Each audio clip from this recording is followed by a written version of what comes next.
પ્રયાગરાજમાં મહાકુંભ ચાલે છે।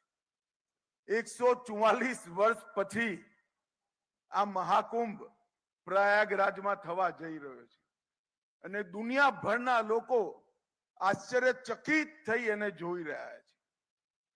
અનેક એમ્બેસેડર જોડે મારે વાત થઈ કે અમને આમંત્રણ પત્ર જોઈએ છે। મેં એમને સમજાવ્યું કે કુંભ એવો મેળો છે જેની કોઈ નિમંત્રણ પત્રિકા જ નથી। ગ્રહોની સ્થિતિ આવતાની સાથે જ કરોડો લોકો આવે છે। એ લોકો આશ્ચર્યચકિત થઈ જાય છે। કોઈ નિમંત્રણ વગર 40 કરોડ લોકો એક જગ્યાએ આવે, વ્યવસ્થા કોણ કરે? મેં કહ્યું સરકાર જે વ્યવસ્થા કરે એ વ્યવસ્થા રામ સેતુમાં ખિસકોલીની મદદ જેટલી હોય। સરકારી વ્યવસ્થાના આધાર પર આ કુંભ નથી ચાલતો। અનેક સંતો, મહંતો, ધાર્મિક જનો, ધાર્મિક સંસ્થાઓ, આ કરોડો લોકોના રહેવાની વ્યવસ્થા અને કુંભમાં ગયેલો કોઈ પણ વ્યક્તિ હોટલમાં નથી રોકાતો, ત્યાં ટેન્ટમાં ઠંડીમાં જમીન પર સૂઈ ત્યાં ગંગા સ્નાન કરવા માટે લોકો જાય છે। એક દેશમાંથી 40 કરોડ લોકો, લાખો લોકો વિદેશથી આશ્ચર્યચકિત થાય એવી વ્યવસ્થા ન જાણે કેટલા હજારો વર્ષથી ચાલે છે। મુગલો આયા તોય ચાલી, અંગ્રેજો આયા તોય ચાલી અને કોંગ્રેસિયાઓનું રાજ થયું ત્યારે ચાલી। એને કોઈ ના રોકી શક્યું। એ સળંગે સળંગ અક્ષુણ રીતે, અખંડ રીતે એક પરંપરા તરીકે ચાલી અને આજે મહાકુંભનું આયોજન ખૂબ મોટી માત્રામાં થયું છે। ખૂબ સુંદર વ્યવસ્થાઓ ત્યાં। હું આજે ગુજરાતભરના લોકોનું પણ આહવાન કરવા માંગુ છું કે સૌએ મહાકુંભ કદાચ એક જન્મમાં તો ઘણા લોકોના નસીબમાં નથી આવતો, ઘણાના અનેક જન્મો સુધી નથી આવતો। મહાકુંભમાં જરૂર જવું જોઈએ। આ કુંભ अपने एक प्रकारથી કુંભ પોતે જ સમરસતાનો, એકતાનો સંદેશ છે। ત્યાં કઈ જાતિનો કોણ છે કોઈ નથી પૂછતું, કયા ધર્મનો છે, કયા સંપ્રદાયનો છે કોઈ નથી પૂછતું। જે જાય એને સંતો ભોજન કરાવે, જે જાય એને સેવાભાવી સંસ્થાઓ ભોજન કરાવે અને જે જાય એ ગંગામાં ડૂબકી લગાવી પુણ્ય જાગૃત કરી પોતાને પવિત્ર કરી પાછો પોતાના ઘરે જાય। કુંભથી મોટો સમરસતા અને એકતાનો બીજો કોઈ સંદેશ સમગ્ર વિશ્વમાં નથી। જ્યાં ના નામ પૂછાય, ના કુળ પૂછાય, ના ધર્મ પૂછાય, ના જાતિ પૂછાય અને જ્યારે પ્રમુખ સ્નાનો હોય એ વખતે તો કોઈ એકબીજાનું મોઢું પણ જોયા વગર નિશ્ચિત સમયની અંદર ગંગામાં ડૂબકી લગાવવા માટે ગંગાજીના શરણમાં જતા હોય છે। મિત્રો, મારી તમને સૌને એક અપીલ છે કે આ મહાકુંભમાં એકવાર જાઓ અને ઘરના યુવાનો અને કિશોરોને જરૂર લઈ જજો। મેં મારા જીવનમાં 9 કુંભમાં સ્નાન કર્યું છે। કુંભ અર્ધકુંભ થઈ અને આ 10મા કુંભમાં સ્નાન થશે મારું। હું પણ 27મી ત્યાં જવાનો છું। મારી આપ સૌને વિનંતી છે કે બધા જ લોકો ત્યાં પહોંચે। મિત્રો, આજે હું એક વાત બીજી પણ કરવા માંગુ છું।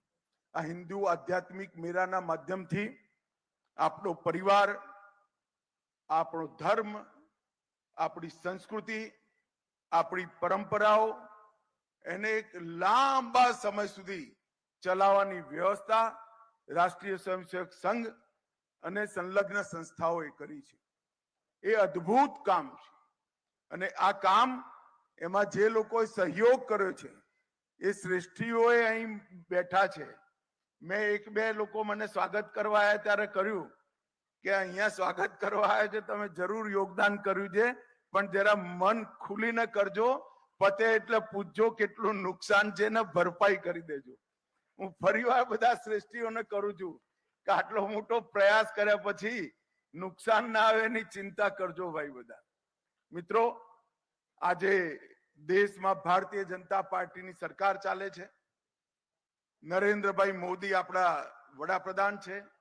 10 વર્ષથી દેશની અંદર ભારતીય જનતા પાર્ટીની સરકાર ચાલે છે અને આ 10 વર્ષની અંદર આપણા કેટલાય વર્ષોથી પેન્ડિંગ રહેલા વિચારના કામો, આપણી આઈડિયોલોજીના કામો, વિચારધારાના કામોને પૂરા કરવાનું કામ આ સરકારે કર્યું છે. એક જમાનો હતો જ્યારે ભારતમાં કોઈને પોતાની જાતનો પરિચય આપવો હોય તો સંકોચ થતો હતો.